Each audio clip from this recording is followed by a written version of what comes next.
Hello बच्चों, आज मैं क्लास 12th की का चैप्टर सॉल्यूशन के सारे एग्जाम्पल कराऊंगी।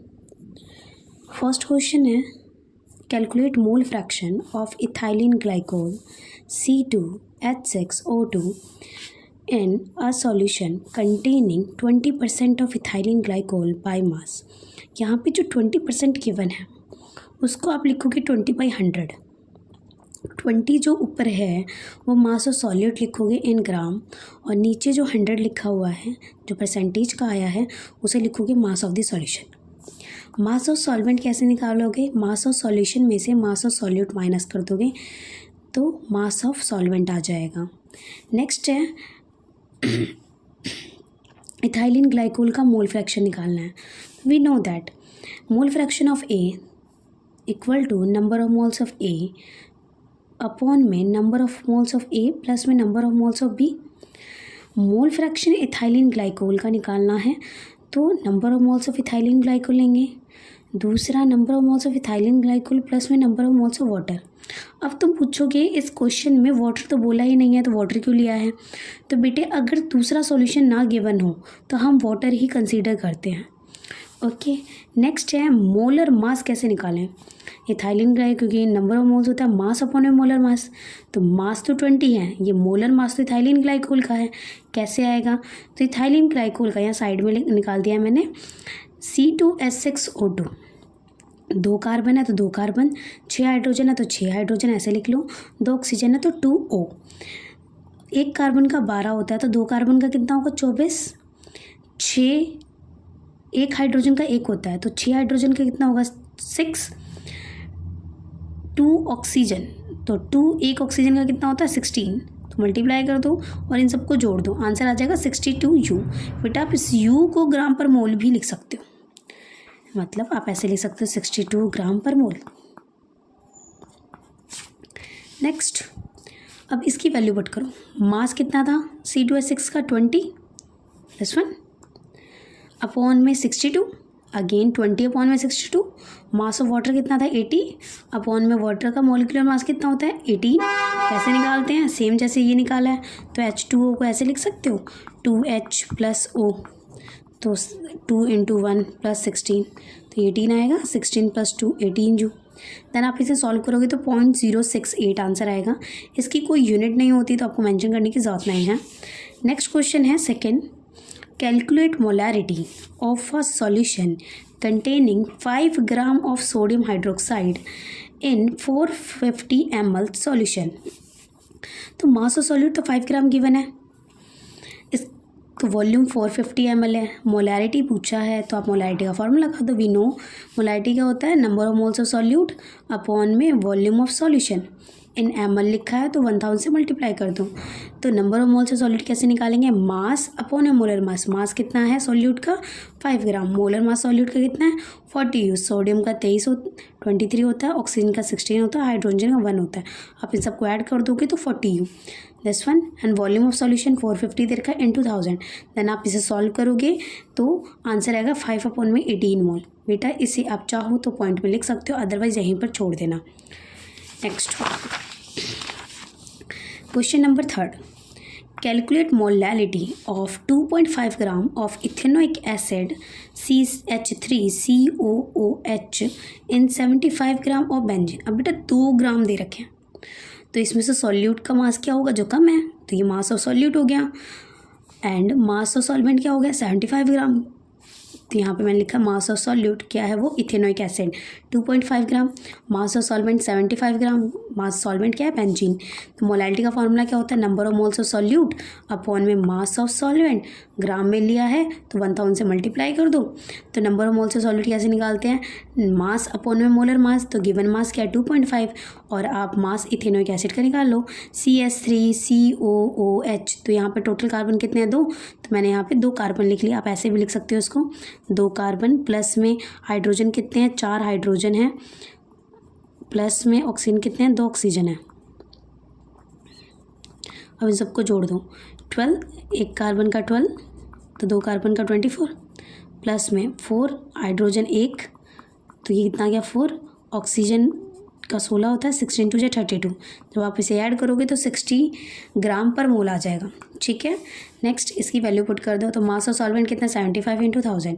अभी आप इसे सॉल्व करोगे तो 5/9 मोल पर kg आएगा। नेक्स्ट है question number 4, if nitrogen gas is bubbled through water at 293 kelvin, how many millimoles, millimoles मतलब बेटा 10⁻³ आएगा, मोल्स में आंसर जो भी आंसर आएगा, of nitrogen gas would dissolve in 1 liter of water. Assume that nitrogen exert a partial pressure of 0.987 bar. Given that Henry's law constant for nitrogen at 293 Kelvin is 76.48 kilobar. Now कैसे solve करेंगे इसे, तो millimoles of nitrogen पूछे हैं, लिख लिया, question mark लगा दिया। वॉल्यूम दे रखा है वाटर का 1 लीटर, पार्शियल प्रेशर नाइट्रोजन का ऐसे लिखेंगे, पार्शियल प्रेशर नाइट्रोजन का है तो Pn2 equal to 0.987। Henry constant दे रखा है किलो बार में, तो 1 किलो जब भी आएगा तो 10⁻³ से मल्टीप्लाई कर देंगे। नेक्स्ट हेनरी लॉस पता है, P partial pressure equal to KH into में मोल फ्रैक्शन, तो पार्शियल प्रेशर नाइट्रोजन का है तो मोल फ्रैक्शन भी नाइट्रोजन के लोगे। देन मोल फ्रैक्शन यहाँ से निकाल लो, पार्शियल प्रेशर और KH, आप इसकी वैल्यू पुट करोगे, देन आपकी कैलकुलेशन आएगी दिस वन, 0.987 अपॉन में 76.48 into 10⁻³ equal to mole fraction of nitrogen. Next जब आप इसे सॉल्व करोगे तो 1.29 इंटू 10⁻⁻5 आएगा मोल फ्रैक्शन ऑफ नाइट्रोजन। अब बच्चे कहते हैं इतनी कॉम्प्लिकेटेड कैलकुलेशन कैसे करें, तो बेटे CBSE पेपर में ये थोड़ी ना है कि सारे क्वेश्चन सिर्फ न्यूमेरिकल ही आएंगे, तो एक न्यूमेरिकल आएगा तो उसे तो सॉल्व कर ही सकते हो। नेक्स्ट 1.29 इंटू 10⁻⁻5, तो मोल फ्रैक्शन कैसे लिखेंगे, number of moles of nitrogen upon में number of moles of nitrogen plus में number of moles of water. बेटे number of moles of water generally याद रखना है, मैंने आपको एग्जांपल फॉर्मूला जो दिया था उसमें मेंशन भी किया था 55.5 मोल्स, तो यहाँ पर हम 55.5 मोल्स ले लेंगे। तो क्योंकि यहाँ पे नंबर ऑफ मोल्स वाटर के बहुत ज़्यादा हैं तो number of moles of nitrogen जो है वो नेगलेक्ट हो जाएगा नीचे की साइड से एडिशन में, तो ऊपर रह जाएगा number of moles of nitrogen upon number of moles of water. तो number of moles of water कितना, 55.5, तो नंबर ऑफ मोल्स नाइट्रोजन कैसे आ जाएगा, इसको इधर मल्टीप्लाई में कर दूँ, जब आप सॉल्व करोगे तो 0.716 आएगा इंटू 10⁻³ मोल आएगा। उन्होंने मिली मोल कहा है तो 10⁻³ को ही मिली लिखते हैं, तो हो गया answer 0.76 into millimole number of moles of nitrogen. Next है क्वेश्चन नंबर 5। बेटा ये इसकी डिजिट कॉम्प्लिकेटेड है, लेकिन क्वेश्चन ऐसा आता है पेपर में 3 नंबर या 5 नंबर का, 5 नंबर का तो रेयर है, 3 मार्क्स में ही आ जाएगा, पर कॉम्प्लिकेटेड है, डिजिट चेंज हो सकती है पेपर में। Vapour pressure of chloroform CHCl3 and dichloromethane CS2Cl2 at 298 Kelvin are 200 mmHg and 415 mmHg respectively। बेटे जब वेपर प्रेशर बोल रखा हो सिर्फ एक इंडिविजुअल कंपाउंड का, तो हम उसे प्योर वेपर प्रेशर कंसिडर करते हैं। तो यहाँ पे क्लोरोफॉर्म का प्योर वेपर प्रेशर कितना हो गया, 200 mmHg। देखो यहाँ पे मैंने लिखा है pure vapour pressure of chloroform. Similarly dichloromethane का प्योर वेपर प्रेशर क्या हो गया, 415 mmHg। नेक्स्ट कैलकुलेट करने को क्या कहा है इसने, vapour pressure of the solution prepared by mixing 25.5 gram of CaCl3 and 40 gram of CS2Cl2 at the 298 Kelvin। Now solve कैसे करें, तो मास ऑफ क्लोरोफॉर्म तो दे रखा है और मास ऑफ डाइक्लोरोमीथेन भी दे रखा है, तो आपको फॉर्मूला P टोटल का पता है क्या, P total equal to P01 plus में P02 माइनस में P01 mole fraction of X2। Next यहाँ पर P0 क्या है, 1, मतलब डाइक्लोरोमीथेन को आप मान लो फॉर एग्जांपल, यहाँ पे डाइक्लोरोमीथेन नहीं सॉरी क्लोरोफॉर्म को P1 मान लो, P01, डाइक्लोरोमीथेन को P02 मान लो, एंड देन इसकी वैल्यू पुट कर दो +1। अभी आ गया P टोटल, इसे फर्स्ट मान। अब मुझे मोल फ्रैक्शन निकालने हैं 2 के, 2 को क्या माना है मैंने, डाइक्लोरोमीथेन, तो डाइक्लोरोमीथेन के मोल फ्रैक्शन निकाल लो, तो X2 equal to number of moles of 2 plus में number of moles of 1 plus में नंबर ऑफ मोल्स ऑफ 2, तो इनके मास अपॉन मोलर मास करोगे, तो मैंने मोलर मास यहाँ पे CHCl3 का निकाल रखा है, तो यहाँ पे क्या होगा, एक कार्बन है तो 12, एक हाइड्रोजन है 1 एंड Cl3 तो 3 क्लोरीन है तो 35.3 इंटू 3, जब आप इसे सॉल्व करोगे तो 119.5 आएगा। सिमिलरली मोलर मास आपको डाइक्लोरोमीथेन का निकालना है, तो एक कार्बन है तो 12 प्लस में 2 हाइड्रोजन है तो 2 एंड 2 क्लोरीन है, तो एक क्लोरीन 35.5 होता है, तो उसे मल्टीप्लाई कर दोगे 17 आएगा, इसे ऐड करोगे 85। देन यहाँ पे number of moles, mass upon mass given ही है, पुट कर दो वैल्यू, सॉल्व करोगे 0.688 आएगा। ये पुट कर दो फर्स्ट इक्वेशन में। पी टी क्या हो गया 0.68 मल्टीप्लाई पुट कर दोगे, सॉल्व करोगे तो आपके पास आंसर पी टोटल आएगा 347.99 mmHg। नेक्स्ट है क्वेश्चन में सेकंड पार्ट में क्या पूछा है, मोल fraction of each component in vapour phase. ये मैंने फॉर्मूला मेंशन कर रखा था एग्जांपल्स में। तो मोल फ्रैक्शन जिसका भी निकालना होता है उसका पार्शियल प्रेशर लेते हैं, अपन में टोटल प्रेशर लेते हैं। तो पार्शियल प्रेशर कैसे निकालते हैं, P0 pure vapour pressure into में mole fraction of that compound upon में total vapour pressure. Then value put कर सकते हो आप। अब एक का मोल फ्रैक्शन निकाल लेते तो दूसरे को हमेशा 1 से माइनस कर दो तो आंसर आ जाएगा।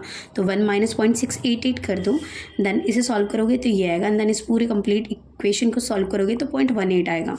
सिमिलरली सेकंड को भी आप ऐसे ही कर सकते हो, वैल्यू पुट करनी है just. Next one question number 6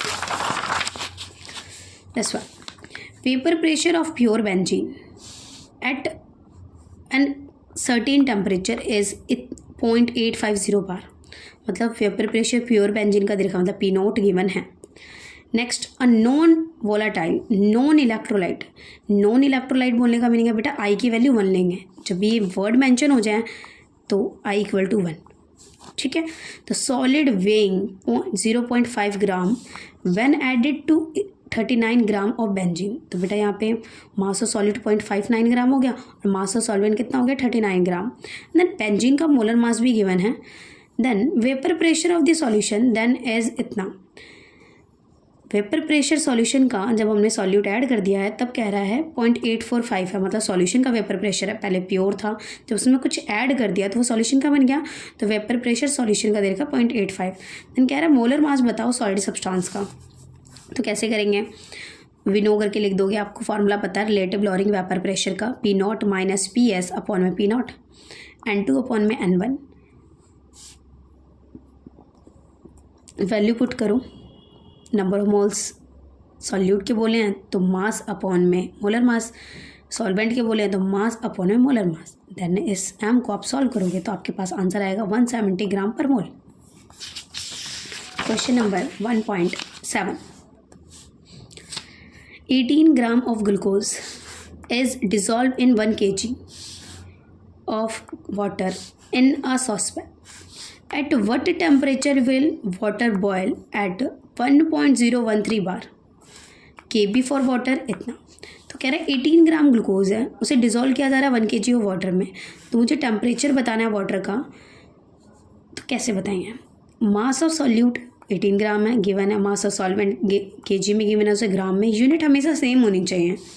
केबी गिवन है this one. Boiling point of solution पूछा, मतलब टीबी पूछा है। अब हमें पता है कैसे चला बॉइलिंग पॉइंट डाला है, क्योंकि बेटा सॉल्यूट ऐड किया है सॉल्वेंट में, तो कॉमन सी बात है तब पूछ रहा है कि टेम्परेचर क्या होगा, तो सॉल्यूशन का टेम्परेचर निकालेंगे।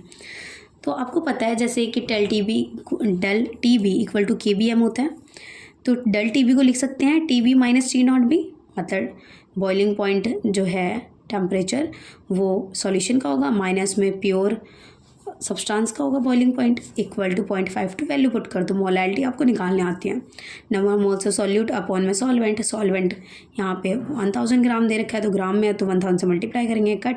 देन मास ऑफ सॉलिड 18 दे रखा है, इसका मोलर मास ग्लूकोज का आप निकाल सकते हो, जैसे C6H6H12O6 है, तो 6C plus 12H plus 6O, तो एक कार्बन का होता है 12, तो 6 कार्बन का 72 प्लस 12 इंटू में 1 हाइड्रोजन का 12 प्लस में 6 ऑक्सीजन है तो 16 होता है, तो 96 आएगा। जब आप इसे ऐड करोगे तो 180 आएगा U, ठीक है। वैल्यू पुट कर दिया यहाँ पे। देन सॉल्व करोगे तो इतना आ जाएगा। देन T0 भी हमें लर्न रखना है कि वाटर का प्योर बॉइलिंग पॉइंट क्या होता है, 373.15 बेटे ये मैंने सारे एग्जाम्पल में मेंशन किए हैं, आप उसे याद करने के बाद ही सॉल्व करना। तो टी बी यहाँ से क्या आ जाएगा, इधर माइनस है, इधर आगे प्लस हो गया, सॉल्व किया, ऐड किया, आ गया आंसर। नेक्स्ट है example 1.8, the boiling point of benzene is 353.23 kelvin when 1.80 gram of a non-volatile solute was dissolved in 90 ग्राम। तो सॉल्यूट बॉइलिंग पॉइंट बेंजीन का गिवन है, मतलब प्योर बॉइलिंग पॉइंट गिवन है 353.23, क्योंकि इंडिविजुअल कंपाउंड की बात हो रही है। जब इसमें 1.80 ग्राम नॉन वोलाटाइल सॉल्यूट ऐड किया जाता है 90 ग्राम बेंजीन में, तो मास ऑफ सॉल्यूट गिवन है, मास ऑफ सॉल्वेंट गिवन है, तो बॉइलिंग पॉइंट बढ़ जाता है कितना, 354.11 केल्विन, मतलब बॉइलिंग पॉइंट सॉल्यूशन का गिवन है। आफ्टर एडिशन है ना, तो कुछ ऐड करने के बाद सॉल्यूट को जब सॉल्वेंट में ऐड करते हैं तो सॉल्यूशन का ही तो बनता है, तो सॉल्यूशन का ही बॉइलिंग पॉइंट है। Calculate the molar mass of solute, solute का मोलर मास कैलकुलेट करना है और के बी गिवन है, तो डेल टी बी का फॉर्मूला लगा दो, क्योंकि के बी गिवन है, तो del T B equal to K B M होता है।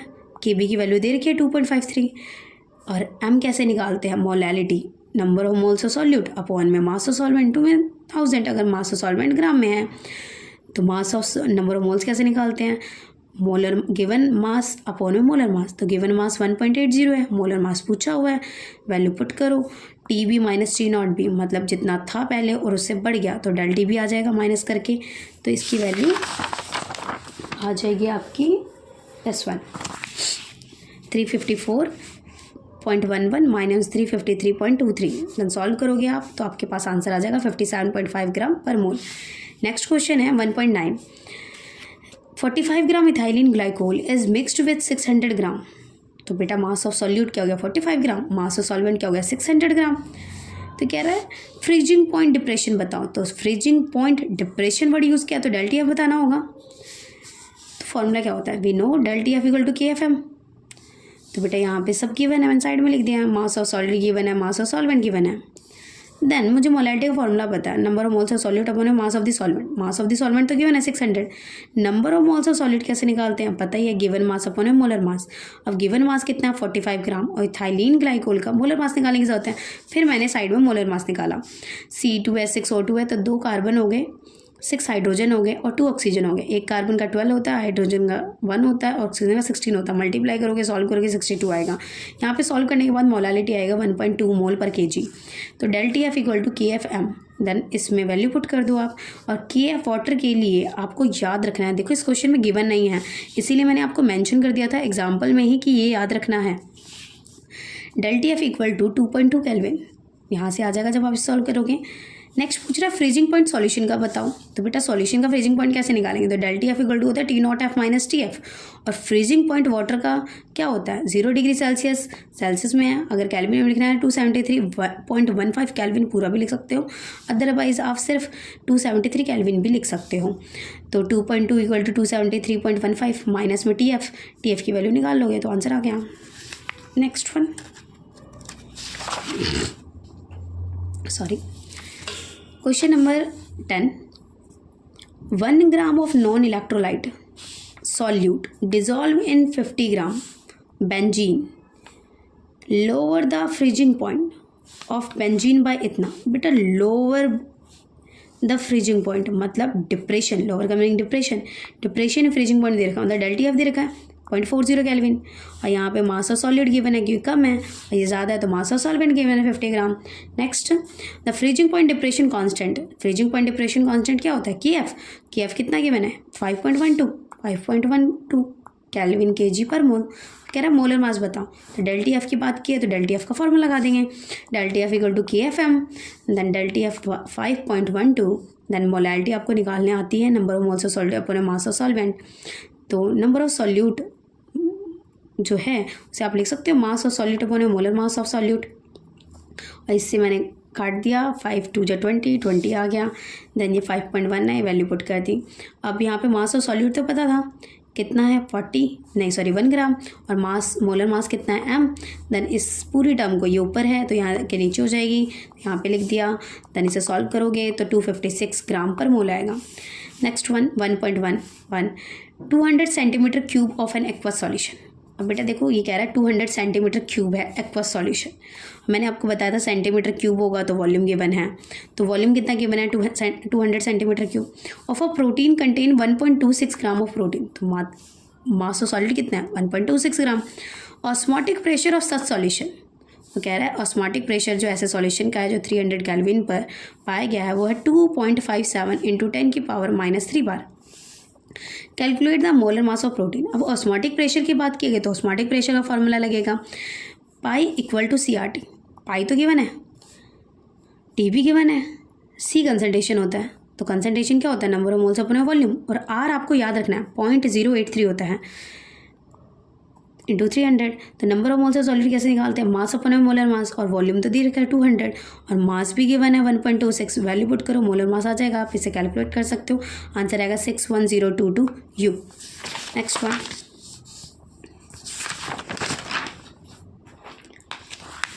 नेक्स्ट वन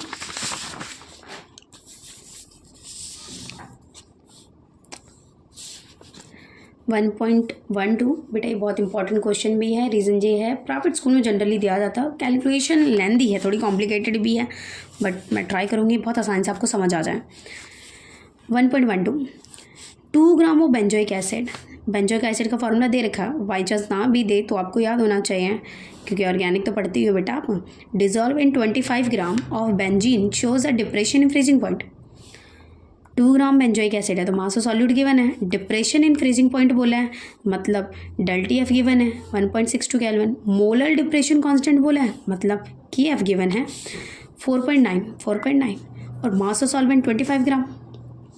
क्वेश्चन कहता है what is the percentage of association, association का परसेंटेज बताना है। तो क्या होगा, हमें पता है परसेंटेज जब भी एसोसिएशन डिसोसिएशन की बात करें तो आई का फॉर्मूला लगाते हैं, तो आई इक्वल टू क्या होता है नॉर्मल मोलर मास अपॉन में एबनॉर्मल मोलर मास, या फिर 1 + 1/n - 1 into alpha. Now normal molar मास बेंजोइक एसिड का जो मोलर मास आपको निकालने आता है जनरली उसे हम नॉर्मल मोलर मास कहते हैं। तो C6H5COOH का मोलर मास निकाल लो आप, तो 7 6 और एक 7 कार्बन हो गए, 5 और एक 6 तो 6 हाइड्रोजन हो गए, ऑक्सीजन 2 है तो 2 ऑक्सीजन हो गए। इनकी वैल्यू कार्बन की एटॉमिक मास 12 होता है, हाइड्रोजन का 1 होता है, ऑक्सीजन का 16 होता है। 12 की 7 से मल्टीप्लाई करोगे 84, 6 की 1 से करोगे 6, 16 की 2 से करोगे 32। जब आप इसे ऐड कर दोगे 122 ग्राम पर मोल आ गया। ध्यान रखना बेटा जो आप कैलकुलेट कर रहे हो मोलर मास वो नॉर्मल है, लेकिन जब आप बाय फॉर्मूला करते हो तो अब नॉर्मल मोलर मास आता है ΔTF equal to KFM। KFM molarity है mass of solute upon molar mass, और मास ऑफ सॉल्वेंट इंटू में 1000 लिख सकते हैं। ये नंबर ऑफ मोल्स का भी फॉर्मूला हो गया, और मास ऑफ सॉल्वेंट अपॉन में लिया इंटू 1000। अब वैल्यू पुट कर दो, इसमें सब कुछ गिवन है तो आपका मोलर मास आ जाएगा। तो अभी मैंने ऊपर बताया वेंटो फैक्टर का फॉर्मूला होता है नॉर्मल मोलर मास अपॉन में अब normal molar mass equal to 1 + 1/n - 1। अब बेटा ये n की वैल्यू कैसे डिसाइड हुई, यहाँ पे डाइमर बोला है, डाइमर का मीनिंग N2, तो यहाँ पे n की वैल्यू 2, तो वैल्यू नॉर्मल मोलर मास भी ले आई मैं, अब नॉर्मल मोलर मास भी कैलकुलेट कर लिया, यहाँ पे वैल्यू पुट कर दूँ तो क्या होगा 122 upon 241.98 equal to 1 + -½ into alpha. जब आप इस ब्रैकेट को सॉल्व करोगे तो -½ आएगा। नेक्स्ट ये जो 1 है इसको इस साइड ले जाओ, माइनस हो जाएगा। एलसीएम लो सॉल्व करोगे तो ये बड़ी डिजिट नेगेटिव आ गया, दोनों साइड नेगेटिव है, कैंसिल आउट। S2 को इधर ले जाओ, मल्टीप्लाई करोगे 0.991 आएगा सॉल्व कर कर। तो percentage of association of benzoic acid क्या होगा, अल्फ़ा इंटू में 100%। तो ये जो अल्फ़ा आपका आया है मतलब डिग्री ऑफ एसोसिएशन बोलेंगे इस केस में, तो 0.991 को 100 से मल्टीप्लाई कर दो 99.2% आ गया। Next question this one 1.13 0.6 ml of acetic acid CS3COOH having density 1.06 ग्राम पर ml। बेटा यहाँ पे वॉल्यूम गिवन है एसिटिक एसिड का, इसकी डेंसिटी भी गिवन है 1.06, is dissolve in 1 litre of water. तो वॉल्यूम वाटर का गिवन है 1 litre. The depression in freezing point observed, जो ऑब्जर्व किया गया है डिप्रेशन फ्रीजिंग पॉइंट वो है 0.0205 डिग्री सेल्सियस। यहाँ पे डिप्रेशन बोला है मतलब ΔTF गिवन है, 0.0205 डिग्री सेल्सियस। तो डेल्टी एफ को मैंने बताया था, आप डिग्री सेल्सियस तो केल्विन भी लिख सकते हो, हमेशा चेंज को लिख सकते हैं डिग्री सेल्सियस और इक्वल टू केल्विन। तो मैंने यहाँ पे ये गिवन है, देन मैंने कन्वर्ट कर लिया केल्विन में। आप हर क्वेश्चन में अप्लाई कर सकते हो जाएगा ये। कैलकुलेट वेंट ऑफ फैक्टर, तो वेंट ऑफ फैक्टर कैलकुलेट करना और डिसोसिएशन कांस्टेंट कैलकुलेट करना। तो डिसोसिएशन कांस्टेंट क्या होता है? फर्स्ट ऑफ ऑल मैं वेंट ऑफ फैक्टर बोला है, अब कौन सा फॉर्मूला लगाऊं वेंट ऑफ फैक्टर का पता कैसे चलेगा? तो मैं पहले सारे फॉर्मूले लिख लूँगी।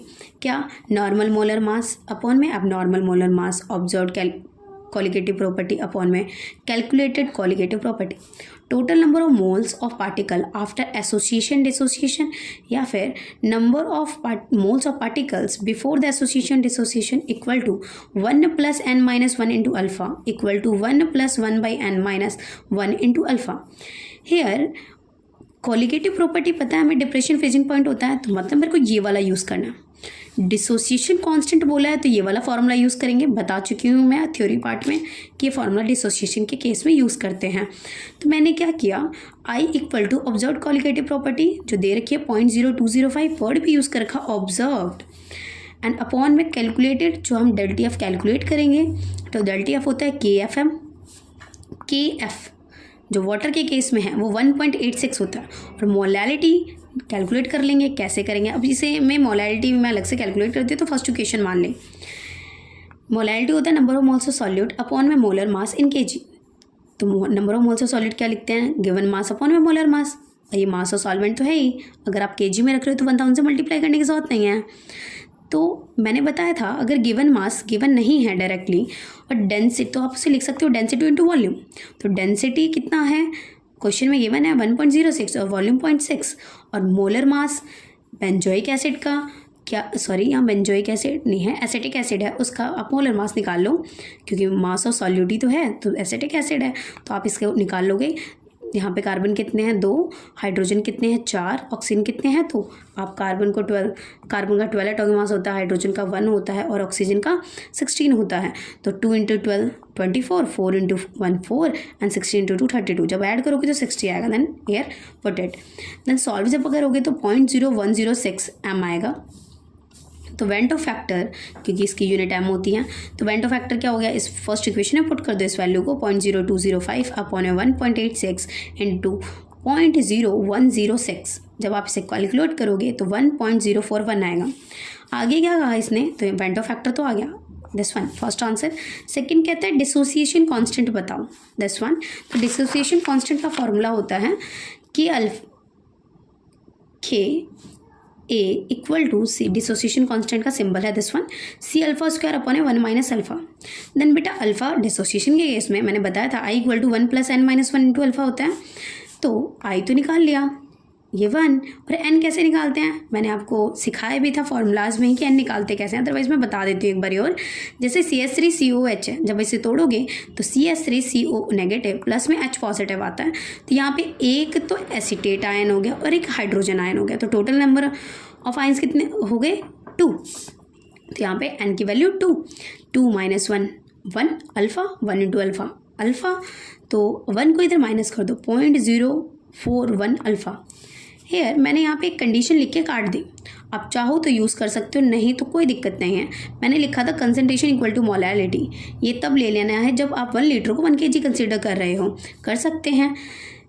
Next concentration equal to number of moles upon volume, अगर आप लीटर में लेते हो कंसंट्रेशन निकाल भी सकती हूँ मैं, given mass upon molar mass into में वॉल्यूम इन लीटर, तो वॉल्यूम लीटर में 1 है, मोलर मास 60 कैलकुलेट कर चुके हैं एसिटिक एसिड का। गिवन मास गिवन नहीं है यहाँ पे, तो डेंसिटी गिवन और वॉल्यूम गिवन, तो डेंसिटी इंटू वॉल्यूम लिख सकते हो आप, देन इसकी वैल्यू पुट कर दो। पीछे मैंने बताया कैसे निकालते हैं, तो 0.0106 मोल पर लीटर है। बेटा अगर आप इसे अवॉइड करना चाहते हो कैलकुलेशन को, तो आप डायरेक्टली ये लिख कर आप मोलैलिटी की जगह कंसंट्रेशन की वैल्यू लिख सकते हो, ठीक है। नाउ इसमें इसकी वैल्यू पुट कर दो आप, दिस वन, इस इक्वेशन में वैल्यू पुट कर दो। तो 0.0106 हमारी कंसंट्रेशन आ गई, अल्फा कितना आया था 0.041, उसका होल स्क्वायर 1 - 0.041। जब आप इससे कैलकुलेट करोगे तो आंसर आएगा 1.86 इंटू 10⁻⁻5। आई होप आपको समझ आया हो मेरी कैलकुलेशन। Thank you.